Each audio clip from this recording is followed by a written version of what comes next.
Hey there guys, and welcome back to Nerdy Treasures. Today we are going to take a look at how evenly balanced the Black Series is throughout all of its various films and TV shows. Stay tuned.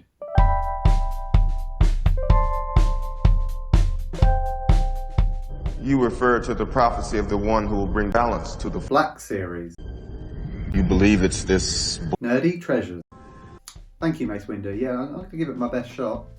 So I've crunched the numbers. I'm going to list these starting with the least amount of releases all the way up to the most. And for each property, we'll see if the release count seems about right, or if there's way too many, or simply just not enough. Before we get started, I want to play a game. No cheating. Write in the comments which you think has the most releases and which has the least. A couple of rules up top. I'm literally going by releases. So, for example, if you have a 2-pack release, that counts as 1. I'm also only counting main lines, so none of the sort of sublines like archive, anniversary, anything like that. I'm also not counting any of the extended universe stuff, any video games, so this is just stuff that has been on TV. All the films, Disney Plus shows, the animated shows. So without further ado, let's get stuck in. Starting off then at the bottom of the list is Star Wars Resistance with a grand total of 2. To be honest, this feels about right to me. I've never watched the series, I don't know anything about it, and I never hear anyone talking about it. I'm sure it has its fans, but yeah, 2 for Star Wars Resistance,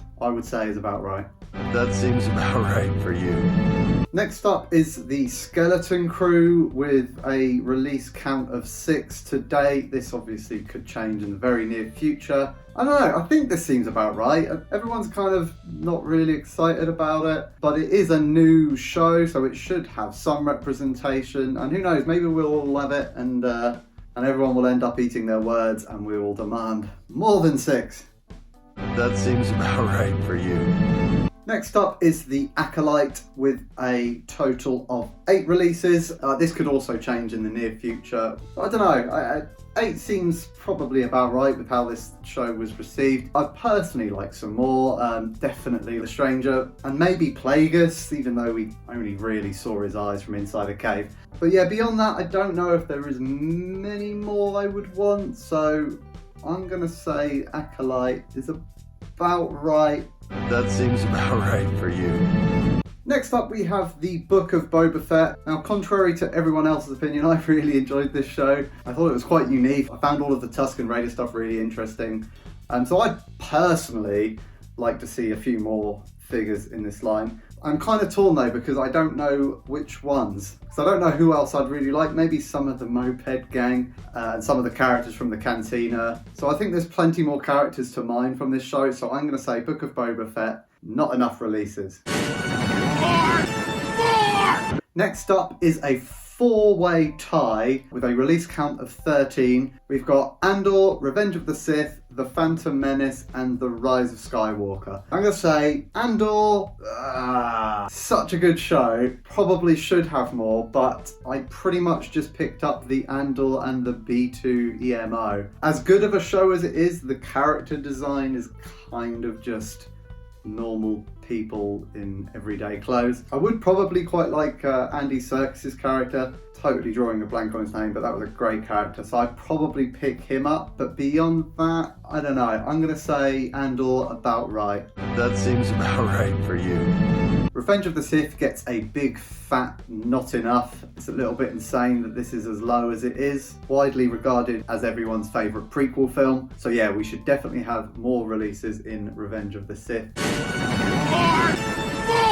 Phantom Menace, I'm going to say the same. It's definitely creeped up, and it, like the other sequels, are getting a lot of love recently, so I'm hopeful that we are moving in the right direction.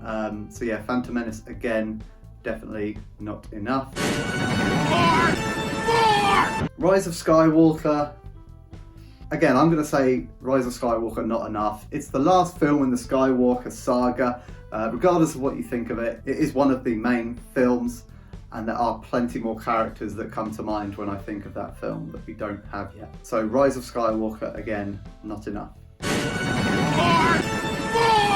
Next up, we have Solo with a count of 15 releases. Now, in isolation, 15 seems about right. But when you then think something like Revenge of the Sith has less than that, it seems like way too many. It's not everyone's favourite film. I don't think it's bad, but I think this might have been the early stages of Star Wars fatigue. It didn't really bring much new.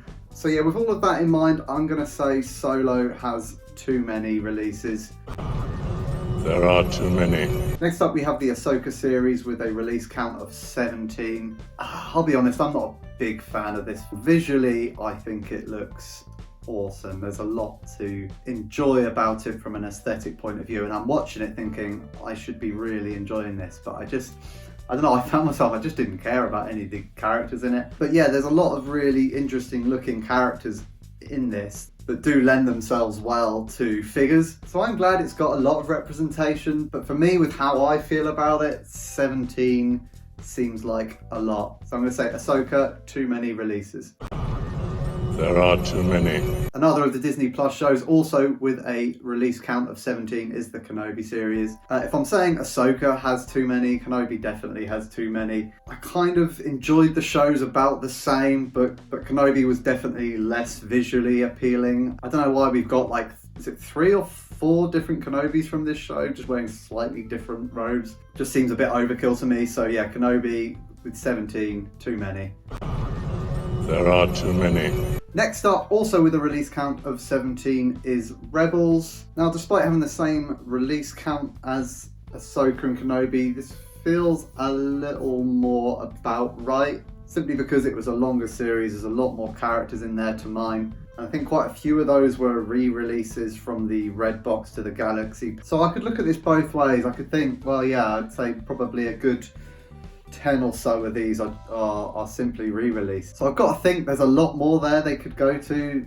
We still don't have an Agent Kallus, and although I know it's fairly popular, it's not as out there in like the public consciousness as the likes of Ahsoka and Kenobi. So this is a hard one to call, but I'm going to say, because I know how many characters they could do, I'm going to say Star Wars Rebels, not enough.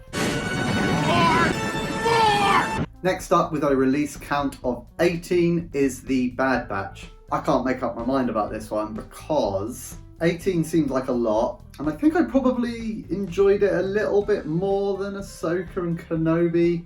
Maybe it's just because I had more time to actually care about some of these characters. And when you bear in mind that about 10 of those releases was just them doing their season 1 look and their season 2 look, which I know I just complained about Kenobi doing the same, but these felt different enough that it was worth it, at least to me personally. And also, like I said, it had 3 seasons. That's a much longer amount of time for them to draw characters from. So I'm going to say Bad Batch, about right. That seems about right for you. Next up, with a release count of 22, is Attack of the Clones. Good, healthy release count. I'm glad this film has a lot of representation. It's quite a visually interesting film. Lots of really creative looks for aliens and characters and things. So I want to say this feels about right. That said, I think there's so much more they could do. And they've just started going into some more of the Jedi from that film. But you've got all of the Separatists, they all look really unique. You've got like Geonosians, you've got Kaminoans, there's bloody Dexter Jettster and his like 1950s waitress droid. So yeah, there's still a lot they could mine there. So I'm going to say Attack of the Clones, not enough. Next up, we have The Last Jedi with a release count of 24. Now, I know a lot of you are probably going to say that's way too many. This is probably the amount I would like to see from a film, especially a film that's a few years old now. I had a good look at the list, and there's not many characters that shouldn't have been released. Yes, some of them peg warm, but they were still main characters and they should still be out there for the people that want them. So again, I don't know how to go on this. So I'm going to go with that this feels about right in isolation. When you start comparing it to the fact that Revenge of the Sith only has 13, yeah, too many. But I think this is more of a case of this is about right, Revenge of the Sith does not have enough. So that's my call and I'm sticking to it. That seems about right for you. Next up, with a release count of 25, is Rogue One. Such a good film, really enjoyed it when it came out. But this feels about right. I can't really think of that many characters from it that I would like to see. I'm sure there are plenty of little background unique looking aliens that would be cool, but they've got the main lot out there I think a couple of times now. Lots of interesting troopers that they've done from it. So yeah, I'm going to say Rogue One about right. That seems about right for you. Next then is the Clone Wars with a release count of 27. This is probably about right. As much as I personally am sick to death of seeing clones, I don't need to see a clone Captain Glebo from the 69th Battalion or whatever. But that's just me. I know a lot of Black Series collectors sort of grew up through the Clone Wars, so good on you if that's you. We all like what we like. And yeah, Clone Wars, it went on for a very long time. I think it's like 7 seasons. And don't get me wrong, I really enjoyed this Clone Wars, particularly the last season and a few other sort of later episodes. Some really good stuff in there. And that's a lot of episodes with loads of interesting looking characters that they could mine from that. So I'm not surprised, and I think 27 is about right. I would completely see where you'd be coming from if you said that wasn't enough, and equally I would completely understand if you said there is way too many. So yeah, I'm sort of sitting on the fence with that. 27 feels about right. That seems about right for you. Next up, with a figure count of 30, is The Force Awakens. This is probably too many. When this came out, Hasbro went crazy with their releases. They were releasing every figure in it. They were even releasing figures that weren't even in the film. I don't blame them. This is what every company in the world was doing at this time. Star Wars was back, everyone was excited. But yeah, they perhaps went a little overboard. So yeah, I'm going to say Force Awakens, too many. There are too many. Next up, we have the original trilogy. We have Return of the Jedi on 32, The Empire Strikes Back on 35, and A New Hope on 47. I can't really say anything other than this feels about right. It's the original trilogy. It's why Star Wars exists. All of these films should have a lot of figures. On a personal note, I do get kind of bored of seeing every single Luke, Han, and Leia, but these guys sell all the time, and they're the main characters from the whole of Star Wars, so they should always be out there available for people to buy. So yeah, enough said on those three. I'm going to say all three of them feel about right, and I wouldn't argue with you if you said not enough, because there's still plenty more little background aliens and things from those films that could be released, and I'm sure will be for years to come. That seems about right for you. And so we are down to the end of the list. The show with the most amount of releases, more than each of the original trilogy films, is The Mandalorian with 55. Way too many. I'm so bored of seeing Mandalorian releases. To think of some of the weird little characters we've got from this show before we've had like a Palpatine or a Queen Amidala is insane. I get that it's probably been their most popular Star Wars property since Disney took over, but yeah, I'm definitely feeling the Mandalorian fatigue. It should have a lot, I agree, but 55, way too many. There are too many. So that wraps up our look at how the Black Series has been spread across all of the various Star Wars films and TV shows. I hope you enjoyed it. Just a bit of fun. Don't take my opinions too seriously. Have yours. Everyone likes what they like. That's what makes the world beautiful. Sorry it's been a couple of weeks since I've uploaded. I had a week's break, and then I was going to do an unboxing last week, but the thing I was unboxing was just smashed in the box, which was great, so that didn't happen. But I've really appreciated all of the likes and comments I've been receiving. You guys are awesome. If you haven't yet, please consider subscribing. I'm trying to keep the content as regular as I can whilst juggling family and work and everything. But as always, thanks for watching. Catch you next time.